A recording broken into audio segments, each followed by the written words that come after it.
हमारे हिंदुस्तान भारत में किसी भी रिश्ते को बहुत ही महत्व दिया जाता है, लेकिन जब इन्हीं रिश्ते के बारे में लोगों को सच्चाई मालूम चलती है तो हर किसी का सर जो है शर्म के मारे नीचे झुक जाता है। इस घटनाक्रम को समझने से पहले आप सभी से एक छोटा सा रिक्वेस्ट है कि अभी तक आप लोग हमारे चैनल को सब्सक्राइब नहीं किए हैं तो चैनल को सब्सक्राइब कर लें और वीडियो को लाइक शेयर कर दें, ताकि हमारा भी हौसला बुलंद होता रहे आप लोगों के प्रति। तो आप सभी को नमस्कार, हम संतोष कुमार, आप देख रहे हैं संतोष क्राइम सफर। आज की जो सच्ची घटना के बारे में मैं बात कर रहा हूं वो है मध्य प्रदेश की शहडोल जिले की। शहडोल जिले का एक थाना पड़ता है व्यवहारी। बात कर रहा हूं मैं 25 मार्च के सुबह सुबह। दरअसल एक व्यक्ति इसी व्यवहारी थाने में फोन करता है और पुलिस वालों से कहता है कि सर मैं खामडंड गांव से बोल रहा हूं। दरअसल इस गांव के बाहर एक बगीचे में आम के पेड़ में एक महिला की डेड बॉडी लटकी हुई है, आप लोग फौरन आ जाइए। जैसे ही पुलिस वाले इस प्रकार की बातें सुनते हैं तो पुलिस अपनी टीम के साथ उस बगीचे में पहुंच जाती है और उस महिला की डेड बॉडी को चेक करती है। तो पुलिस को मालूम चलता है कि इस महिला की उम्र जो है वो लगभग 23 से 24 साल है।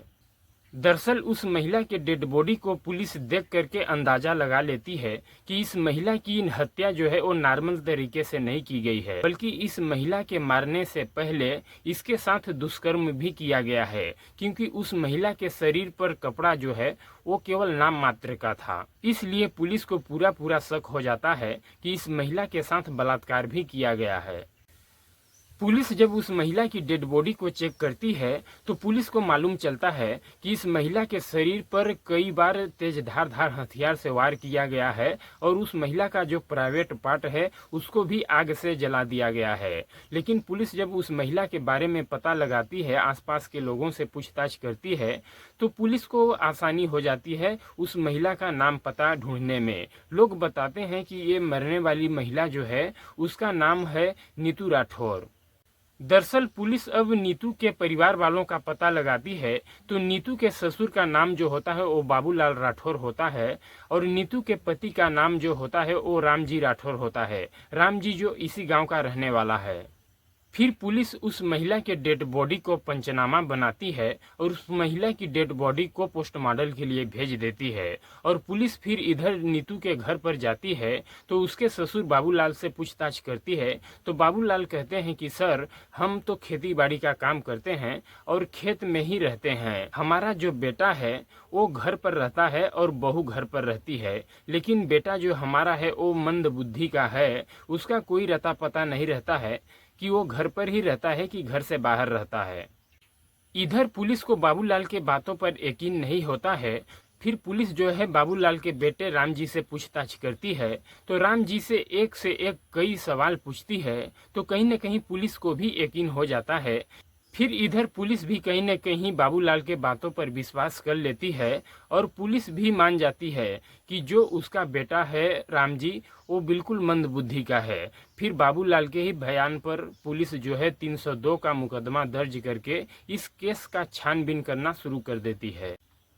पुलिस इस केस का छानबीन करने के लिए सबसे पहले नीतू के बारे में पूछताछ करती है तो आसपास पड़ोस के लोग बताते हैं कि नीतू की जो शादी है वो राम जी से 4 साल पहले हुई थी, लेकिन नीतू जो है वो 2 साल में ही राम जी को छोड़ करके अपने मम्मी के घर चली गई थी और वहां जाने के बाद अपने ससुर और अपने पति के ऊपर दहेज उत्पीड़न का केस दर्ज करा दी थी।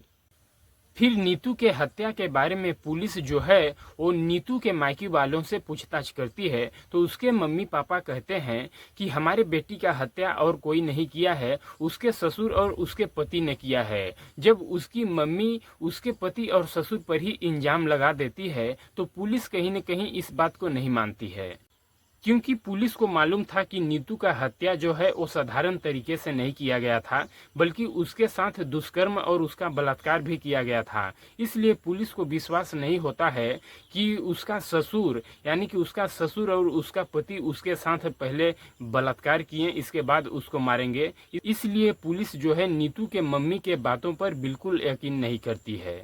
इस केस का छानबीन करने के लिए पुलिस को अब बहुत बड़ा चैलेंज बन गया था और नीतू जो है वो कोई मोबाइल भी इस्तेमाल नहीं करती थी, जिससे कि पुलिस को छानबीन करने में कुछ मदद मिले। फिर पुलिस जो है एक लेडी कांस्टेबल को तैयार करती है और नीतू के गांव में भेज देती है और कहती है कि जाओ तुम गांव में पता करो कि नीतू का चलन व्यवहार किस तरह से था, उसका किसी के साथ अफेयर या प्रेम प्रसंग तो नहीं था। इधर महिला कांस्टेबल जब अपने ड्यूटी पर लगती है तो नीतू के गांव में आती है और उस गांव में आकर के नीतू के चाल चलन व्यवहार के बारे में लोगों से पूछताछ करती है।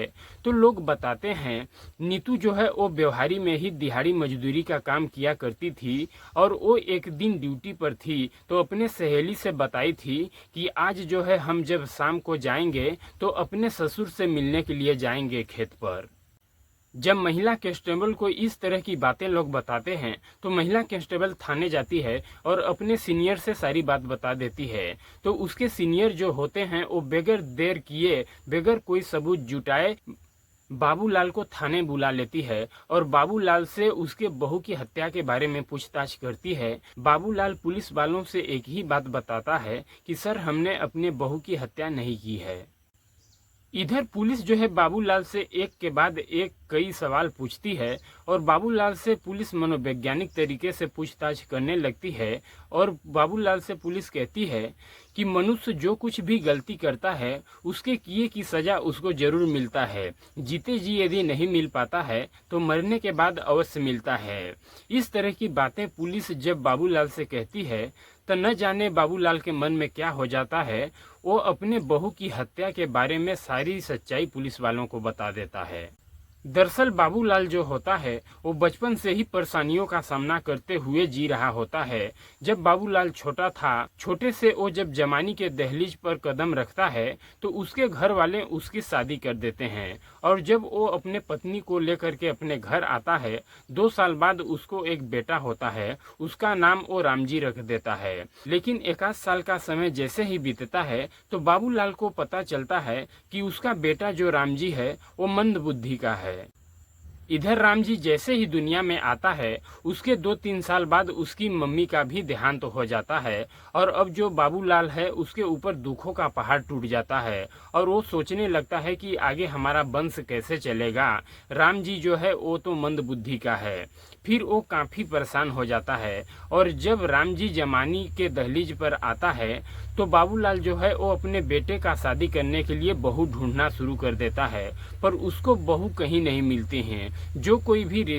पर उसको बहू जो है कहीं नहीं मिलती है। जो कोई भी रिश्ता लेकर के आता और उनको मालूम चलता कि जो राम जी है वो मंद बुद्धि का है तो कोई भी इंसान अपना बेटी देने के लिए तैयार नहीं होता।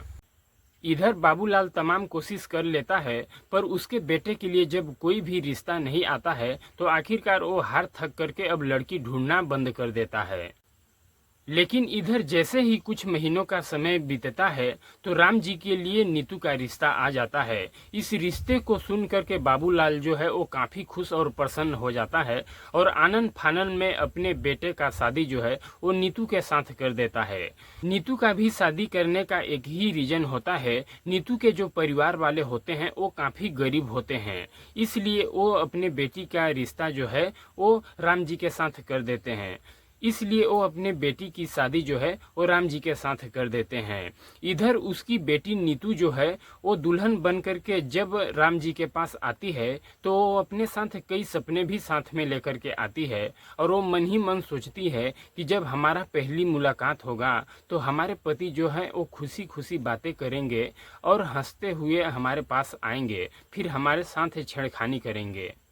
इधर जैसे ही कुछ घंटों का समय बीतता है तो राम जी जो है वो अपने पत्नी के कमरे में जाता है और वो अपने पत्नी से कुछ नहीं बोलता है, चुपचाप वो पत्नी के बगल में जा कर के सो जाता है। इस बात को देख करके पत्नी को भी अजीब सा महसूस होता है, लेकिन पत्नी कुछ नहीं बोलती है। उसको लगता है कि शायद ये थक गए होंगे इसलिए सो गए। लेकिन इसी तरह से लगभग 3-4 दिन का समय गुजर जाता है और राम जी जो है वो अपने पत्नी से न बोलता है न तो पत्नी के साथ कुछ करता है। तब कहीं न कहीं जाकर के नीतू को मालूम चलता है कि उसका पति जो है वो मंद बुद्धि है। मंद बुद्धि नहीं बल्कि वो शारीरिक तौर पर भी कमजोर है। दरअसल नीतू को जब राम जी के बारे में पूरी सच्चाई मालूम चलती है तो नीतू को लगता है कि उसके ससुराल वाले नीतू के साथ बहुत बड़ा गलत किए हैं। फिर नीतू जो है इस बात को किसी से नहीं बताती है। नीतू को लगता है कि शायद ये सुधर जाएंगे, लेकिन देखते ही देखते 2 साल का समय गुजर जाता है। राम जी के स्वभाव में कोई बदलाव नहीं होता है। राम जी इतना मंदबुद्धि था कि वो किसी न किसी बात को लेकर जो है नीतू की जमकर पिटाई भी कर देता था। इधर नीतू जो है जैसे तैसे 2 साल का समय गुजारती है। 2 साल के बाद वो अपने मायके चली जाती है और मायके से नहीं आती है। फिर उसके ससुर बाबूलाल जाते हैं नीतू के घर। तब बाबूलाल को मालूम चलता है उनका बेटा जो है वो मानसिक रूप से कमजोर तो है ही, बल्कि शारीरिक रूप से भी कमजोर है। इधर बाबूलाल को जब उसकी बेटे की सच्चाई मालूम चलती है कि उसका बेटा राम जी जो है वो शारीरिक तौर पर भी कमजोर है, तो वो अपने बहू को रिश्ते की दुहाई दे करके समझा बुझा करके वो लेकर के अपने घर आ जाता है। इधर नीतू जो है वो दोबारा से अपने ससुराल तो आ जाती है, लेकिन बाबूलाल को जब मालूम चलता है कि उसका बेटा शारीरिक तौर से कमजोर है तो अब बाबूलाल की कहीं न कहीं नीयत खराब हो जाती है अपने बहू के प्रति। और वो अपने बहू को अब तरह तरह के सामान यानी कि तरह तरह की चीज़ें खरीद करके ला करके देने लगता है, जो कि एक पति को देना चाहिए अपने पत्नी के लिए। इन सब चीज़ों को देख करके कहीं न कहीं नीतू भी अपने ससुर के करीब आ जाती है और उसे भी अच्छा लगने लगता है। इधर एक दिन बाबूलाल जो होता है वो अपने खेत पर गया होता है और अचानक से अपने घर आता है तो आंगन में देखता है कि उसकी बहू नीतू जो है वो नहा रही होती है। इधर बाबूलाल जैसे ही अपने बहू को आंगन में नहाते हुए देखता है और उसके गोरे बदन को देख लेता है तो वो अपने आप को कंट्रोल नहीं कर पाता है और जा करके अपने बहू को पकड़ लेता है। और उसकी बहू जो नीतू है वो भी अपने ससुर का विरोध नहीं करती है। वो तो पहले से ही चाह रही होती है, पर वो अपने दिल की बात अपने ससुर से नहीं कह पा रही होती है। फिर वो जो बाबूलाल होता है वो अपने बहू को लेकर के एक रूम में चला जाता है और उसके साथ शारीरिक संबंध बनाने लगता है। इधर एक बार ये सिलसिला अब चालू हो जाता है तो अब ये रुकने का नाम ही नहीं लेता है। अब बाबूलाल जब भी मौका पाता था तो वो अपने बहू के साथ शारीरिक संबंध बना लेता था। इधर बाबूलाल अब नीतू का इस तरह से ख्याल रखने लग गया था जिस तरह से एक पति अपने पत्नी का ख्याल रखता था। घर की बात घर में ही रह जाए इसलिए कोई नहीं जानता था। अब वो दोनों एक पति पत्नी के तरह रह रहे होते हैं। इसका प्रभाव जो है वो राम जी के ऊपर किसी तरह से नहीं पड़ रहा होता। इधर जैसे ही 2 साल का समय गुजरता है तो नीतू एक दिन अपने ससुर से कहती है कि हम इस तरह से तुम्हारे साथ समय नहीं व्यतीत कर सकते हैं, तुम हमारे साथ शादी कर लो। जैसे ही नीतू अपने ससुर से ही शादी करने के लिए बात कहती है, लेकिन बाबूलाल को अब ये डर सताने लगता है कि कहीं हमारे और बहू के बीच में जो अवैध संबंध बन रहे हैं इसकी जानकारी आसपास पड़ोस के लोगों को मालूम चलेगा तो हम किसी को मुंह दिखाने लायक नहीं रहेंगे। और बाबूलाल अपने बहू को समझाते हुए कहते हैं कि हमारे और तुम्हारे बीच में जिस तरह से रिश्ता चल रहा है इसी तरह से चलने दो, ये शादी नहीं हो सकती है। लेकिन जब इस तरह की बात नीतू जब सुनती है तो नीतू भी कहीं न कहीं गुस्से में आ जाती है और फिर गुस्से में नीतू अपने ससुर को जवाब देते हुए कहती है कि तुम्हें हमसे शादी करना ही होगा। फिर बाबूलाल जो है वो अपने बहू से दूरियां बनाने लगता है। मार्च महीने में जब गेहूं की फसल पक जाती है तो बाबूलाल जो है वो अपने खेतों में ही एक लकड़ी का मचान बना लेता है और उसी मचान पर ही रहने लगता है। अपने घर कम ही आया करता था। इधर नीतू जो है हर रोज की तरह 24 मार्च को व्यवहारिक काम करने के लिए जाती है और अपने सहेलियों से बातचीत करती है कि हम जो है आज शाम को अपने ससुर से खेत पर मिलने के लिए जाएंगे। और नीतू काम करके अपने घर आती है और शाम का वक्त होता है तो फिर वो खेतों पर अपने ससुर से मिलने के लिए जाती है और कहती है। तो नीतू जो है बाबूलाल से कहती है कि आज आप घर चलिए, आज आप खेत पर नहीं सोएंगे, कल हमको मम्मी के घर जाना है। तो बाबूलाल जो है वो घर जाने से मना कर देता है। तो नीतू जो है कहती है कि यदि आप घर नहीं जाएंगे तो आज हम भी यहीं खेतों पर सोएंगे। जब नीतू खेत पर सोने के लिए कहती है तो बाबूलाल जो है वो काफ़ी डर जाता है, क्योंकि बाबूलाल के पास रात के समय में और किसान जो वहाँ पर सो रहे होते हैं अपने अपने खेतों में, वो तंबाकू बीड़ी लेने के लिए रात के समय में बाबूलाल के पास आते थे।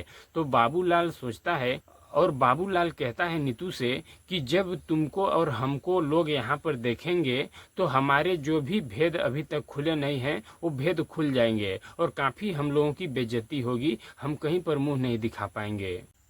और बाबूलाल नीतू को कहता है कि तुम घर चली जाओ, पर नीतू जो थी वो अपने जिद पर अड़ जाती है और कहती है कि आज यदि तुम घर नहीं जाओगे तो हम भी घर नहीं जाएंगे। फिर बाबूलाल काफ़ी गुस्सा जाता है और गुस्सा में आकर के नीतू का हत्या वहीं पर कर देता है और हत्या करने के बाद अपने आप को बचाने के लिए एक षड्यंत्र रचता है और नीतू के डेड बॉडी को वहां से घसीट के ले जा करके एक बगीचे में फेंक देता है और उसके कपड़े को भी उतार देता है और उसके प्राइवेट पार्ट पर आग जला देता है और जगह जगह पर उसके शरीर को खरोच देता है और वो अपने मन में सोचता है कि पुलिस जो है इसके डेड बॉडी को जब पाएगी तो उसको लगेगा कि इसके साथ दुष्कर्म और बलात्कार किया गया है। पुलिस वाले जो हैं वो बाबूलाल के ही बयान पर चार्जशीट तैयार करते हैं और बाबूलाल को जेल भेज देते हैं और इधर नीतू जो है वो भी खत्म हो जाती है। लेकिन दोस्तों, पिता के जेल चले जाने से और पत्नी के मर जाने से इधर रामजी जो होता है उसके ऊपर कोई प्रभाव नहीं पड़ता है कि आखिरकार उसके घर में हुआ क्या है। तो दोस्तों, इस घटनाक्रम से आप लोगों को क्या सीख मिलती है आप लोग कमेंट बॉक्स में ज़रूर बताना। और आप लोग जहाँ जहाँ से भी हमारे इस वीडियो को देख रहे हैं आप लोग अपना नाम और सिटी का नाम लिखना ताकि हमें अगले वीडियो में आप सभी का नाम लेते हुए खुशी हो। आज की कहानी में इतने ही, मिलते हैं अगले दिन एक और सच्ची कहानी के साथ। तब तक के लिए जय हिंद, जय भारत।